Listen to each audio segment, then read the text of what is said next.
Ladies and gentlemen, my name is TotalBiscuit. I'm here to ask and answer one simple question. WTF is Dominion Online? More to the point, WTF is this resolution? Some people might be asking. So, let me explain what this is. This is the online implementation, the official one, of the card game Dominion, which is rather celebrated amongst the card and board game community as being just really, really good at what it does. And having played a huge amount of it over the Christmas holidays, I have to agree. So what happened was, I had a few people over for Christmas, and they actually were from Korea, and we played Dominion, because we felt like, hey, you know, let's break Dominion out, let's try it. I'd never played it before then, and the Koreans really took to it, and they really enjoyed it. And I enjoyed it as well, and we even got my son involved, who's 10 years old, but he's pretty game savvy, so he was able to really get the hang of Dominion quite quickly. And he played as well, and we had a really good time. So now they've gone back to Korea, they wanted to keep playing with me. And as it turns out, there's an official online version of the card game that we found. Now, there are numerous unofficial versions of this as well, because honestly, since Dominion came out, a lot of the people that played it have been clamoring for an online or even like an iPad version of this game. And the creator of it did allow unofficial versions to come up. And he says he's going to allow them for as long as it takes for the official version to come out of beta and for the iPad app to be made, at which point he will ask for all of those sites to close down, basically. And they've all kind of agreed to that. So that's the current setup with it. Right now, this version of Dominion Online is in open beta. So you can play it, and you can actually play it for free. And it gives you the basic set if you do that. However, for those of you who don't know about Dominion, well, Dominion has a lot of expansion packs. So let's have a look at exactly how they've implemented their pay model, I suppose. Look at how many expansions are available, how they've split them up, and then we can play a few games of Dominion and explain what is exactly going on here. As I said, I am running this off the online client, so the resolution is not that good. It by default runs in a box, but I think the reason for that is they're running an HTML5 client, which actually will run on an iPad. You can play this on an iPad without an app. So I have a feeling that this 4:3 resolution was designed with that in mind. So, of course, for some godforsaken reason, the iPad is still in 4:3. Let's have a look at the store, shall we? So, this is how the actual system works. Now, the Dominion store on the Goku version of Dominion Online, which is what I'm using right now, offers all of the expansions, including some really weird stuff like adventures, which are these sets of single-player games that you can play. These are bought with in-game currency only. You can't buy these with the stuff that you can buy with real money. So these are all a bunch of extra adventures for you to play in single-player, if that's your jam. And then you have zaps. These are also bought, again, for in-game currency. These can be used to give you a little bit of an advantage in the single-player. So if you're having a hard time with it, you can use zaps, and they will allow you to buff your cards or debuff the opponent's cards. And then there are promo cards available as well, which are available for a number of different types of currency. This kind of currency right here, which I'm going to admit I actually have no idea how you earn this. Then there's the basic coins as well. And also this, which is their Goku Points real money thing. So you can see how that works. For some reason, this doesn't scroll half the time. I'm not really sure why that is. There we go. So you can see that these are all little promo cards that are available. Outside of that, you've got all of the expansions to the game. So Intrigue Seaside, Alchemy and Cornucopia, Prosperity, Guilds, Hinterlands, Dark Ages. So those are the expansions. And what they've done is they've split them up into parts, or you can buy the whole lot at once. So if I wanted to buy all of Dark Ages, I could go to that, and it would show me everything that's in Dark Ages. And sometimes the scrolling would even work. I don't really know what's going on with that. I'm not sure why. There we go. I think it's just you seem to have to double-click to make that work, which is really weird. There we go. It takes a little bit of time to pick it up. It'll show you all the cards that are in the expansion, and then you can buy them, and they're not too expensive. The way that I did it was I bought the whole lot. I bought the Ultra Pack, which costs $45. That has all of the expansions in it. Now, you might think, why the hell did you spend $45 on a web game? Well, the reason I did that is because the cost of these expansions in the actual Dominion, as in the Dominion physical card game, you're looking at more like $180 to $200 to get everything. So this is actually really good value. I've already bought most of the expansions in real life because I really enjoyed playing it, so I wanted to support the game and I wanted to buy more expansions for it, but I also decided to buy them all here so I could play online with my friends. Now, I like the fact that you can buy only parts of it. You know, there's various different kinds of packs available that all cost different amounts of money. You could even buy just half of an expansion. You don't want all of Prosperity? You can have one part of it, and that may contain the cards that you want. So part 2 of Prosperity, a lot of treasure stuff, yeah? So it's got 12 Kingdom cards, access to part 2 of the Prosperity Adventures, and all that kind of stuff. So it's actually, in my opinion, a pretty good way of doing it. You can play it for free, or you can buy the expansions as you go along. And also, if you want to play multiplayer, only the host needs to have the expansions. So that's not too bad. You may have noticed the horrible music in the background has dissipated. let's just say that the music for the game is not exactly its strong point. So what is Dominion? Why am I so excited about Dominion? And why am I doing a video on this game as opposed to other games? Is something that you're probably asking right now. I'm doing this because Dominion is a really, really fun card game, and it's not a CCG.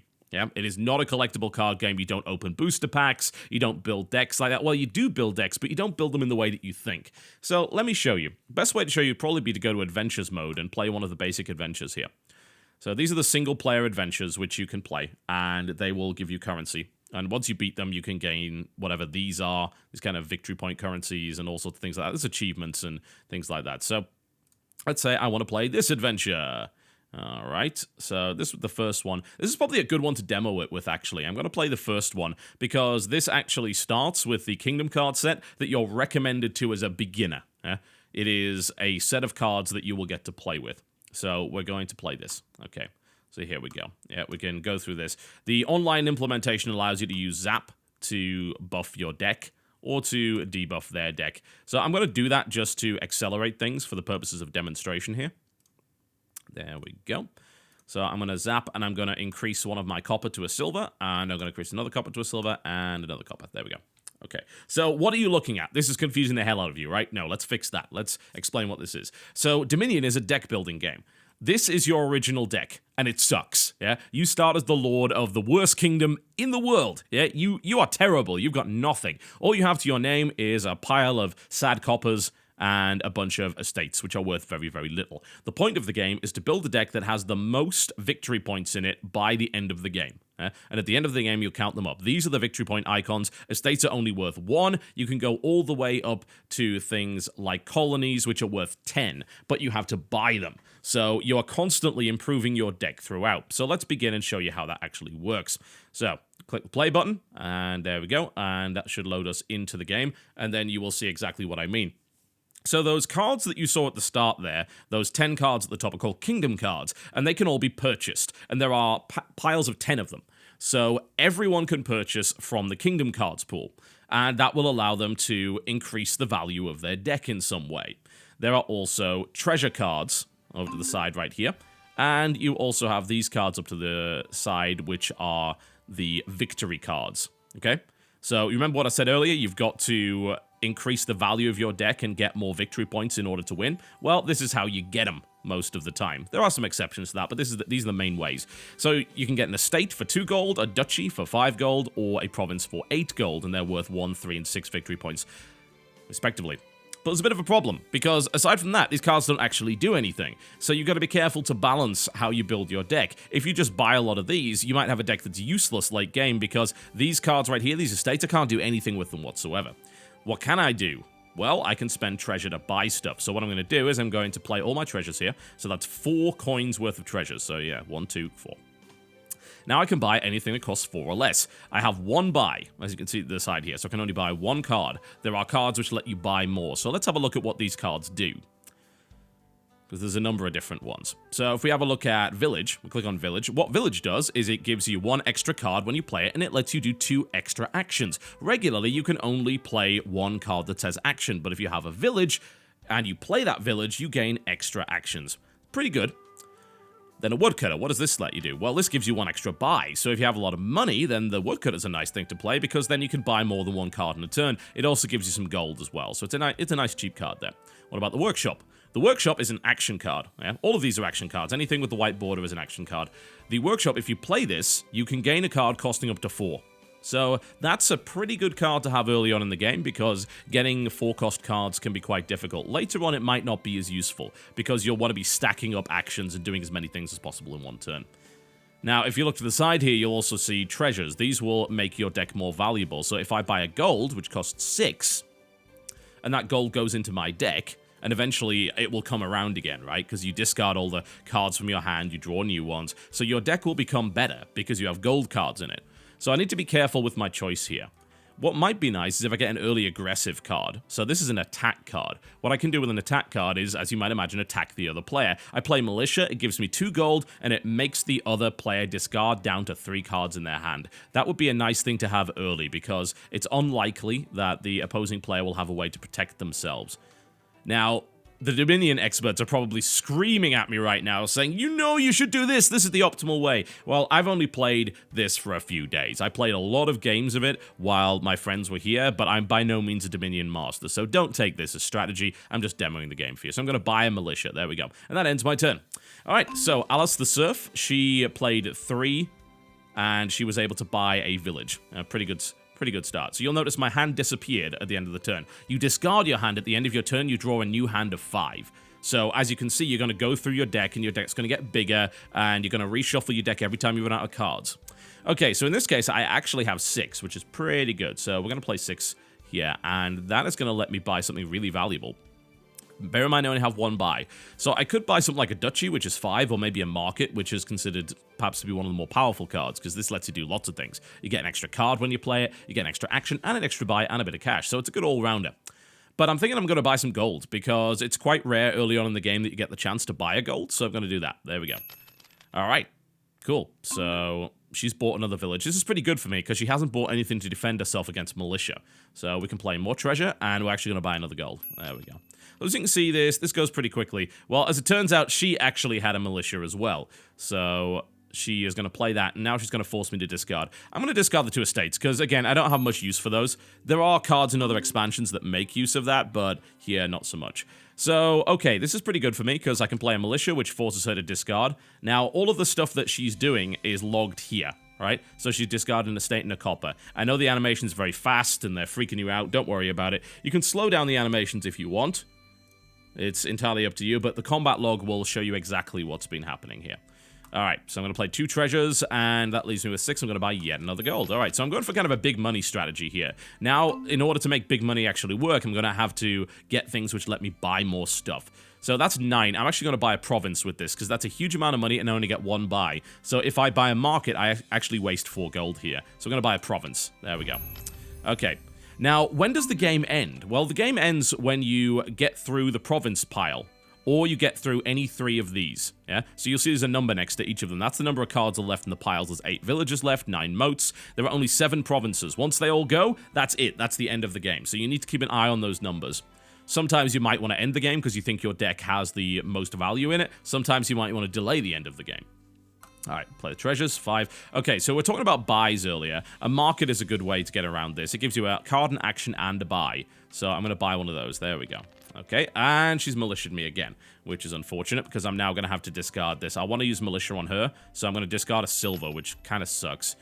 So that hurt me pretty bad. Now, what I want to do is try and actually get something to defend myself against militia, like a moat, for instance. She, as it turns out, has a moat in her hand. Yeah, so she, if she was a physical person and not some kind of pixel-generated serf, she would show me that card and say, hey, I've got a moat. So you cannot do anything to me right now because that's what the moat does. It's nice to have them, but you don't want to get too many of them because you want to balance your deck out. Moats on their own are not that great. Yeah, plus 2 cards. That sounds good in theory, but there are better cards you could play.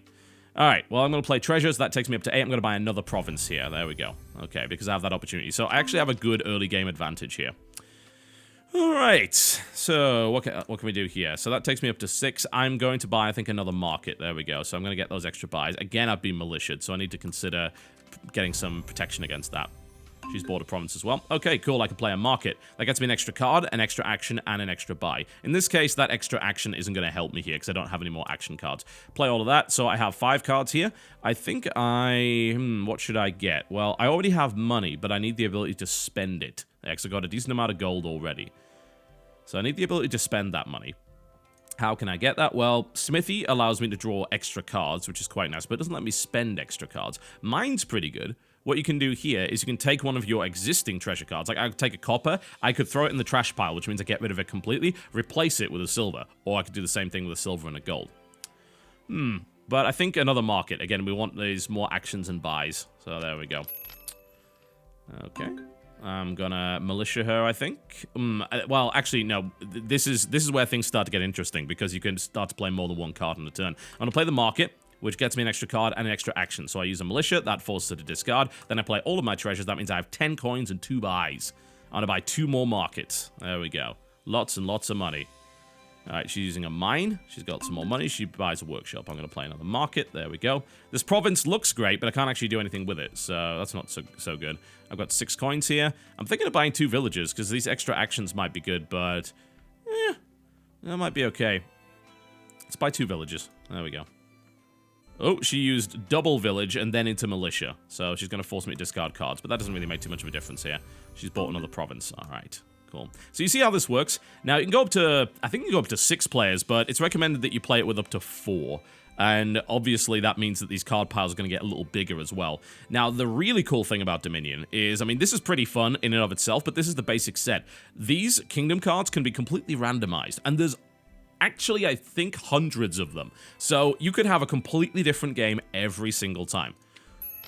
That's what really makes it interesting. And once you add the expansions, there are all sorts of different interactions. Each expansion adds new mechanics and new features to the game. Oh, market, village. And no action cards, which kind of sucks. But that's 4 buys, 11 coins. That's incredible. So I think I'm going to grab 2 moats. There we go. And now I've got 7 coins left. Market, and what does the seller do? That's okay.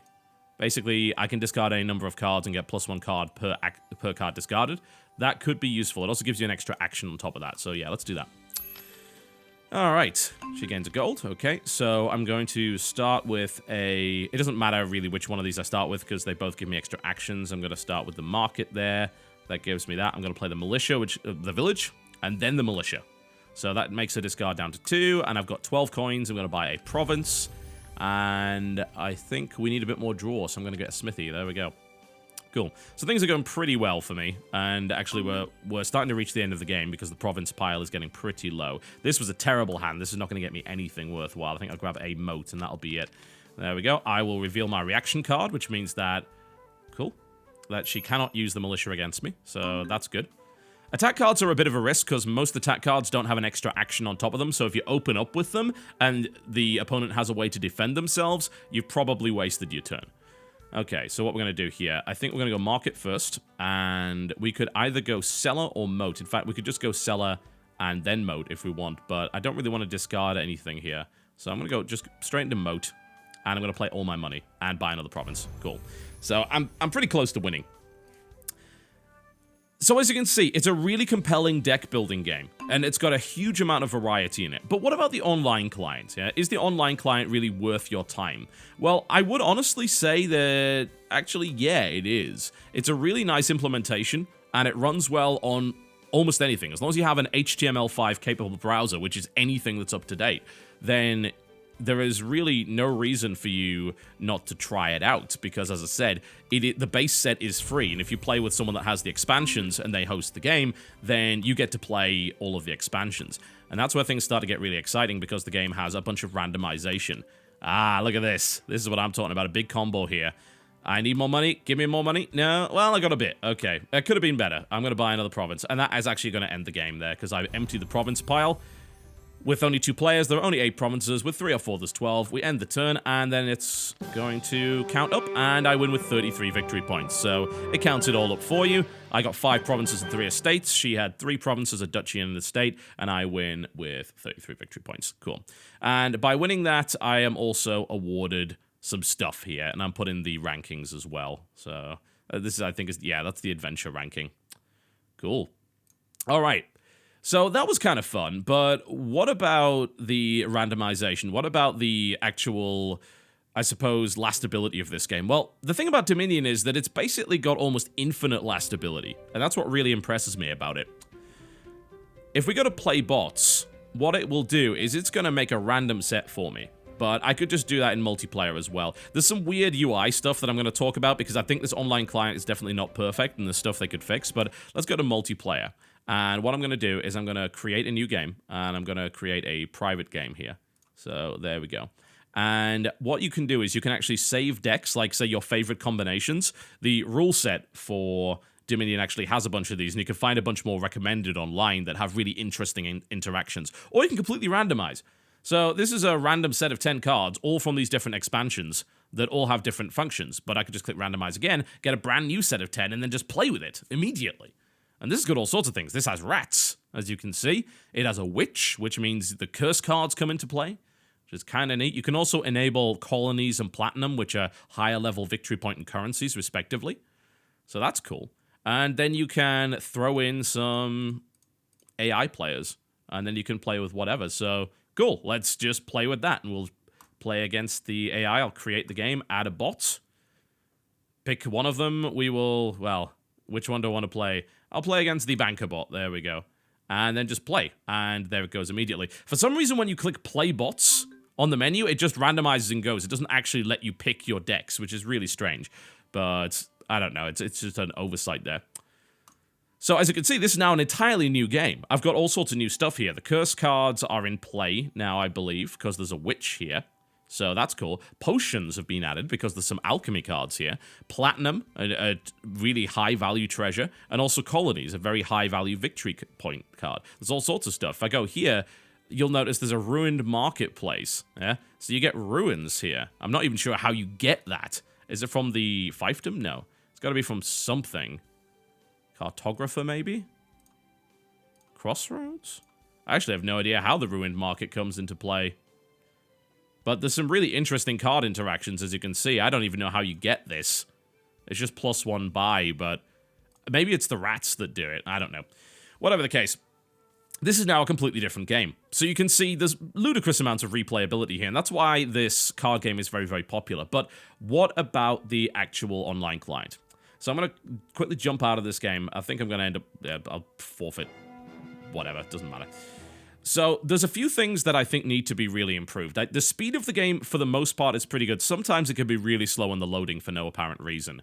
I don't know, maybe that's just something they need to deal with the HTML5. The multiplayer is, for the most part, fine. They've done it kind of old school style in the sense that they have a bunch of rooms that you can join. So if you want to find a friend, like, say, oh, we're going to meet in Poorhouse 3, and then you go in there and it's very easy. But there doesn't appear to be a friends list of any sort, which is a little bit silly. I'm not really sure what's going on with that.